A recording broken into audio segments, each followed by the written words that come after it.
जब भी एग्जाम ले रहे हैं तो पेपर लीक कर दे रहे हैं। सभा घेराव किए, सब यात्रा निकाले, सीएम बस घेराव किए, हर बार मार पे मार, झारखंड बंदी किए, ले दनादन खाली बैठाया जाता है, एकदम सिर फोड़े जाता है, कमर कि 2024 में जो है सरकार को उखाड़ के फेंकेंगे।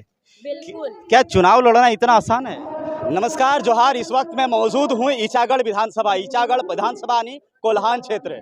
मैं यूं कहूं कि कोल्हान की शेरनी जो बार बार आप सुनते थे, देखते थे कि जेबी केसेस की एकमात्र शेरनी जो बेबी महतो जी है, जो कोल्हान की शेरनी है, वो आज कोल्हान ईचागढ़ विधानसभा क्षेत्र में मौजूद है। आज यहाँ वार्षिक करम महोत्सव, हालांकि कर्मा का त्यौहार विगत दूसरे दिन आज खत्म हुई है, लेकिन आज यहाँ वार्षिक करम महोत्सव में आज ये उपस्थित है और ये इनका क्षेत्र है और ये कोल्हान की क्षेत्री क्या कुछ कहती है ईचागढ़ विधानसभा के बारे में, कोल्हान क्षेत्र के बारे में, ये हम जानेंगे। लेकिन ये सबसे पहले जानना दिलचस्प है, चूँकि जो भाषा संस्कृति आपको रांची में मिलेगा, जो आपका कोयलांचल क्षेत्र में मिलेगा, उससे हटके अभी ये आपका ये क्षेत्र ईचागढ़ क्षेत्र में है। क्या कुछ कहती है, आइए हम जानते हैं। जोहार आपका बेबी जी। जोहार, और आपके चैनल के माध्यम से सभी को जोहार। आज ईचागढ़ क्षेत्र में आप जो है अपने कोल्हान क्षेत्र में क्या कुछ कहना चाहेंगे लोगों को?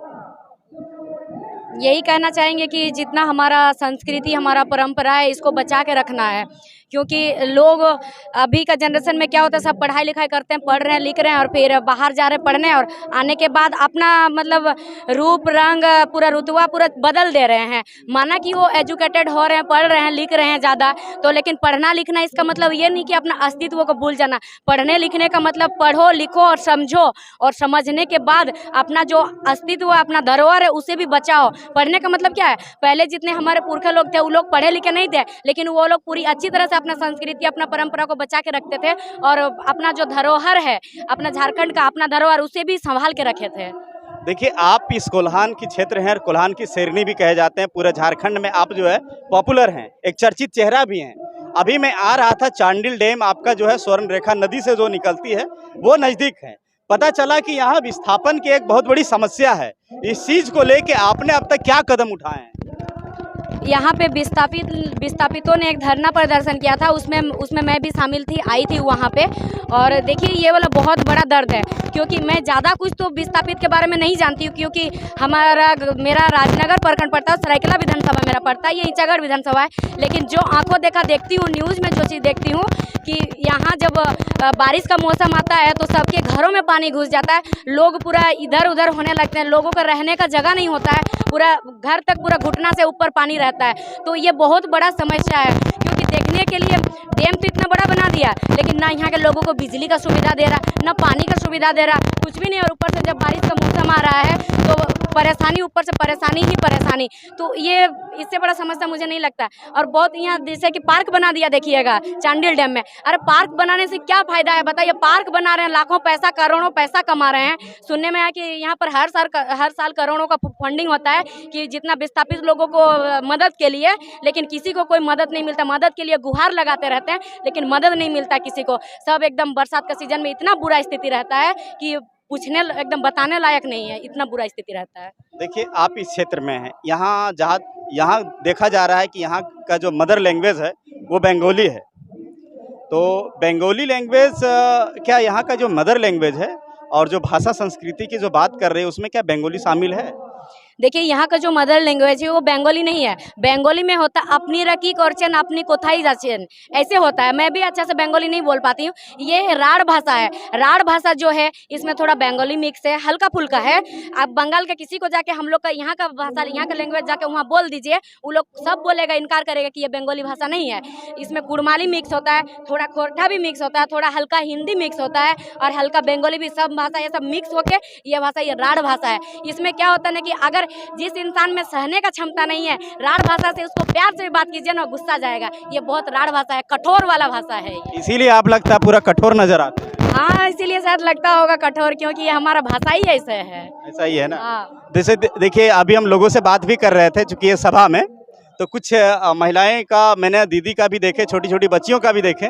मैंने उनसे जानने का ये किया कि जेबी केसेस को जानते हैं, टाइगर जयराम को जानते हैं, तो बोले कि अभी तक तो उतना नहीं, बहुत कुछ कम जानते हैं। तो क्या ये उनका जो टाइगर जयराम महतो का जो विचार है, आप उन तक कैसे पहुंचाएंगे, क्योंकि आप इस क्षेत्र की शेरनी भी है ना?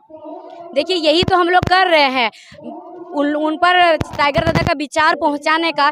देखिए टाइगर दादा बड़ा बड़ा प्रोग्राम करते हैं, सभा करते हैं, लेकिन जितने हमारे बुजुर्ग लोग हैं, दादा दादी लोग हैं, फिर छोटे छोटे बहनें हैं, महिलाएं हैं, वो लोग प्रोग्राम में नहीं शामिल हो पाती है। हमारे भाई दादा लोग तो चले जाते हैं एक बाइक में 3-3 चार जन एकदम 3-3 पूरा लटक के चले जाते हैं, लेकिन अपना घर से एक महिला को भी लेके जाना चाहिए, वो लोग लेके नहीं जाते। और गाँव घर की आप देख रहे हैं कि परिस्थिति कैसा है, और सबके पास ऐसा स्मार्टफोन भी नहीं है कि वो लोग फ़ोन में भी देख पाएंगे। तो वो लोग को जन जागरण करने का मतलब यही है कि जन जन तक बात को पहुंचाना, टाइगर दादा का विचारधारा को पहुंचाना। यहाँ के जो कुछ राजनीतिक मुद्दों पे भी हम बात करेंगे कि यहाँ का जो राजनीतिक मुद्दा, यहाँ का जो विधायक है, वो उनको लेके आप क्या कहेंगे? देखिए यहाँ का जो विधायक है वो एक महिला है, मैं उनका बहुत सम्मान करती हूँ, और वो एक शहीद परिवार से है, जो शहीद हमारे वीर शहीद निर्मल महतो थे, झारखंड के मसीहा, उनके ही भाई के पुत्र उनका भाई का बीबी है, सविता महतो। हाँ, सविता महतो है। तो उनको जब यहाँ के लोगों ने सपोर्ट किया, उनको वोट दिया, उनको जिताया कि चलिए एक शहीद परिवार से है, उनका जो हस्बैंड है, उनका पति है, वो भी इस क्षेत्र से विधायक रह चुके थे, वो एक समय उप मुख्यमंत्री जी भी रह चुके थे। तो उनका देहांत के बाद उनका बीबी को सांत्वना दिया, सबने जिताया, सपोर्ट किया। तो अभी उनको उसका गलत फायदा नहीं उठाना चाहिए। अभी देखिए यहाँ का सड़क कैसे है, यहाँ का विस्थापित लोग का दर्द उनको समझना चाहिए, यहाँ का विस्थापितों का दर्द नहीं समझ रही है। तो मैं तो कहूँगी कि अगर वो कोई पुरुष नहीं समझ पाता तो चलिए कोई बात नहीं, लेकिन वो एक महिला है, तो महिलाओं का दर्द उसको समझना चाहिए कि एक माँ अपने छोटे बच्चों को और कैसे रखती है घर पे जब बारिश का मौसम होता है। तो वो दर्द उनको थोड़ा समझना चाहिए, महसूस करना चाहिए, क्योंकि वो भी एक माँ है। आपके ऊपर हम थोड़ा सा जाते हैं। अभी आप अध्ययनरत हैं, पढ़ाई कर रहे हैं? जी बिल्कुल। अभी एक नया मुद्दा जो आया हुआ है, और अभी कल के डेट, परसों के डेट में हमको देखने को मिला कि देवेंद्र नाथ महतो जी 11th JPSC लागू करो। तो इस पे आपका क्या कहना है? देखिए JPSC के बारे में क्या ही कहें, तो और मतलब कहने के लिए कोई शब्द ही नहीं है, क्योंकि हमारा JPSC का एग्ज़ाम ही कहाँ ले रहे हैं सरकार, बताइए। और जब भी एग्ज़ाम ले रहे हैं तो पेपर लीक कर दे रहे हैं, और जो एग्ज़ाम जो पढ़ रहा, लिख रहा, नॉलेजेबल है, वो तो JPSC एग्ज़ाम क्लियर ही नहीं कर पा रहा, उसका रिजल्ट ही नहीं आ रहा। और जो पढ़ लिख नहीं रहा है, जिसको गाय के बारे में लिखने बोलो तो एक 5 साल का बच्चा का जैसे लिखेगा, गाय के 2 पैर 4 पैर होते हैं, गाय के 1 पूँछ होते हैं, गाय के 2 सींग होते हैं, ये सब कोई लिखता है JPSC के एग्ज़ाम में, बताइए। तो वो सबको लेते हैं। तो JPSC इसके बारे में तो मैं ज़्यादा मतलब ये नहीं कि स्टडी नहीं की हूँ, तो ज़्यादा कुछ मैं इसके बारे में नहीं कहूँगी, लेकिन जो कुछ भी हमारा झारखंड में हो रहा है बहुत गलत हो रहा है, तभी आज हम लोग निकले हैं। मैंने भी उत्पाद विभाग का फॉर्म भरा था, सिर्फ फॉर्म भरा, उसके बाद रिजेक्ट हो जाता, फॉर्म भरो रिजेक्ट हो जाता। हम लोग नौकरी चाकरी कुछ नहीं करेंगे क्या, बताइए। फिर लाता 60-40 का नियोजन नीति लाता है, फिर उसके बाद अगर कंपनी कोई डिप्लोमा और बीटेक करके ITI करके कंपनी घुसेगा, वहाँ भी 75% लेना चाहिए अपना स्थायी लोगों को, लेकिन वहाँ भी 50% नहीं लेता। हमारा सरायकेला डिस्ट्रिक्ट में इतना सारा कंपनी है ना, पूरा झारखंड को पाल सकता है, लेकिन जाके देखिए कंपनी में यहाँ के लोग ही नहीं है, यहाँ के लोग भटक रहे हैं, काम नहीं मिलता है, नाइट शिफ्ट ड्यूटी होता है। जब वो लोग 1 घंटा अगर गलती से आंख लग गया, आधा घंटा, तो उसको ड्यूटी से ही निकाल दिया जाता है कि तुम सोता है बोल के, और बाहर वाले को बिना इंटरव्यू का ले लेता है। 11 JP ये जो अभी CGL का एग्ज़ाम हुआ है, उसमें देखने को मिला है कि 60-40 का जो नीति जो कह रहे थे, सरकार भी जो कह रही थी, वो उस नियम का तो कहीं अनुपालन नहीं हुआ है। तो अब क्या है, 60-40 नीति अभी देखने को मिल रहा है कि अस्थिर पड़ गया है। जो मुद्दा उठाया था JB कैसेस ने, देवेंद्र नाथ महतो ने, तो वो अभी मुद्दा अस्थिर पड़ गया है। तो उसको क्या शुरुआत किया जाए, या फिर कैसे क्या करेंगे? अभी तो मुख्यमंत्री का कलम है छीनना है 24 में। देखिए हम लोग विधानसभा घेराव किए, सब यात्रा निकाले, CM बस घेराव किए, हर बार मार पे मार, झारखंड बंदी किए, ले दनादन खाली बैठाया जाता है, एकदम सिर फोड़े जाता है, कमर तोड़े जाता है सबका, और फिर एक धारा लगा देता है 353 का। अरे हम लोग चोरी करने गए थे क्या, हम लोग उसका घर तोड़ने गए थे क्या, अपना अधिकार मांगने गए थे, उसमें 353 का धारा लगा देता है, सब में एकदम पूरा धारा पे धारा लगा दिया, सब पे धारा लगा दिया, सबका घर नोटिस से आया है। तो हम लोग क्या करेंगे, हमारे पास आखिरी ऑप्शन नहीं है, आंदोलन करने जाना तो धारा दे रहा है। हम लोग को भी अपना करियर बनाना है, नौकरी चाकरी करना है, पढ़ना लिखना है, तो बस हमारे पास लास्ट ऑप्शन यही बचा कि सरकार को हम लोग कितना बोलेंगे। 72 विधायक इसमें 72 विधायक सहमत थे इसमें, लेकिन 72 विधायक सहमत होने के बाद भी फिर भी सरकार पता नहीं क्यों ऐसे करे, गिरगिट कर रहा है, क्यों रंग बदल रहे हैं, फिर भी ऐसे ही 60-40 नीति से ही पूरा फॉर्म निकाल रहे हैं, पूरा एग्जाम ले रहे हैं। तो बताइए, और हमारे पास कुछ ऑप्शन नहीं बचा सिर्फ चुनाव लड़ने के अलावा। आप कहते हैं कि 2024 में जो है सरकार को उखाड़ के फेंकेंगे। बिल्कुल। क्या चुनाव लड़ना इतना आसान है? आसान नहीं है, लेकिन प्रयास करना भी कोई ये नहीं। अभी देखिए JB केसेस का जो पूरा पांच जो परमंडल है, पांचों जगह तो अभी उसका विचार पहुंचा नहीं है। सभाएं पांचों जगह अभी तो पहुंची नहीं है। अभी कोल्हान क्षेत्र में आज हम देख रहे हैं, तो यही सब देखने के लिए हम कोल्हान क्षेत्र भी आए, तो हर जगह तो पहुंचा नहीं है। तो अभी 81 विधानसभा पे चुनाव लड़ना और कम से कम 81 विधानसभा में 42 से 43 विधायक लाना एक सरकार बनाने के लिए, तो क्या लगता है कि आप लोग जो कहते हैं 2024 में कर लेंगे, इतना आसान है? आसान कुछ भी चीज नहीं होता। क्या प्रक्रिया, कहाँ तक पहुँचा है? एक उदाहरण के, बठीन होता है ना, बठीन का धार को बिगाड़ने के लिए ना एक हथौड़ा मार दीजिए तुरंत बिगड़ जाएगा, लेकिन उसको जब ठीक करने जाइएगा ना, उसका धार बनाने जाइएगा, आधा घंटा से 1 घंटा टाइम लगता है। तो उसी तरह से 23 साल से बिगड़ा हुआ झारखंड को सुधारने में थोड़ा समय लगेगा, वक्त लगेगा, लेकिन सुधरेगा जरूर। अभी JBKSS का टीम या उसका संगठन कहाँ तक विस्तार हो चुका है?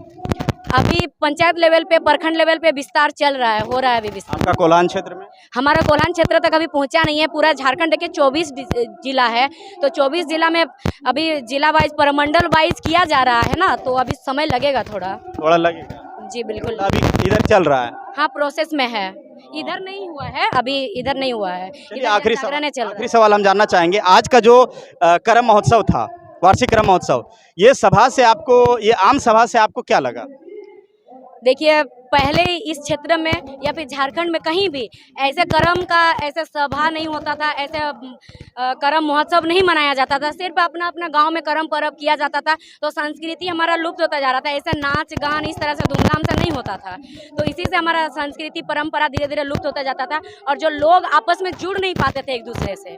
और अभी इसमें क्या होना, अलग अलग गाँव से लोग आए हैं, दूर दूर से लोग आए हैं, ठीक है। जैसे पलटू आया, वहाँ रांची में रहता, वो आया, आप इतने दूर से आए हैं, रामगढ़ से आए हैं, तो सोचिए कि अलग अलग जिला से भी लोग आए हैं।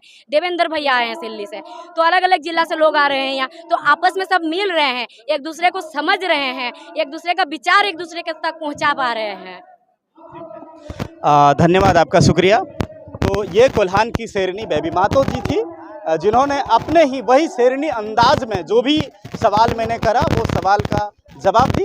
बहरहाल आपका क्या विचार है कोल्हान क्षेत्र को लेके, इचागढ़ विधानसभा को लेके, यहाँ ये JBKSS संगठन को लेके, कमेंट सेक्शन में ज़रूर बताइएगा। फिलहाल मिलते हैं नेक्स्ट वीडियो में, तब तक पंकज कुशवाहा को दीजिए इजाज़त। जय हिंद, जोहार।